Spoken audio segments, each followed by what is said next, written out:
سورت یاسین مکی ہے، 83 آیتیں اور 5 رکوع ہے۔ سورت یاسین میں 1000 قسم کے تجربات سے اس کی تلاوت ہوتی ہے۔ 1000 قسم کے تجربات بزرگان دین کے،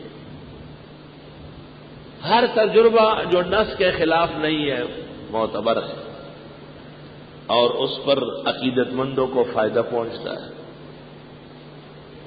2-3 باتیں یاد رکھیں۔ سورت یاسین جیسے ہمارا قلب اور دل ہے، اس طرح قرآن کی سورت ہے۔ ہر مسلمان کو یاد ہونا چاہیے، اس کے مفاہیم اور مطلب معلوم ہونا چاہیے۔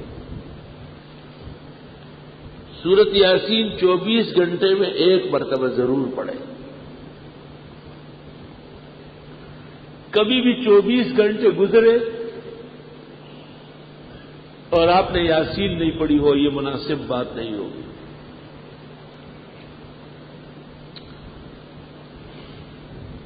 مشکلات کے حل کے لیے رات کو پڑھنا مؤثر ہے، اور مرادوں کے ملنے کے لیے فجر سے پہلے یا فجر کے بعد پڑھنا مؤثر ہے۔ ہمارا ایک طریقہ ہے اس کے پڑھنے کا، اپنی دعائیں سفید کاغذ پر لکھ لو۔ 3 دفعہ سورہ فاتحہ، 3 دفعہ آیت الکرسی، 3 دفعہ 4 قل اور 3 دفعہ درود ابراہیمی پڑھ لے، اور پھر وہ دعا پڑھ لے لکھی ہوئی، پھر سورت یاسین شروع کر لے۔ مبین پر پہنچ کر پھر وہ لکھی ہوئی دعا پڑھ لے، پھر دوسری مبین پر، پھر تیسری پر، پھر چوتھی پر، پھر 5ویں پر، پھر 6ٹھی پر، پھر 7ویں پر، پھر سورت یاسین مکمل ہو جائے تو ہاتھ اٹھا کر تفصیل کے ساتھ وہ دعا مقرر سے قرر مانگے۔ 7 ہفتے کے اندر پہلے ہی ہفتے کے اندر کام ہو جائے گا انشاءاللہ تعالی۔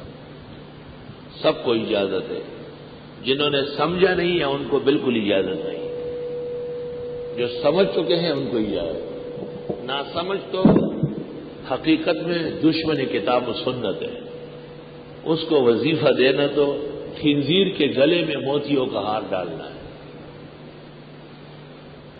جو بدترین قسم کی ناشکری ہے۔ سب سے بدترین کائنات وہی ہے کہ جب قیمتی بات ہو تو وہ توجہ ہی نہ دے۔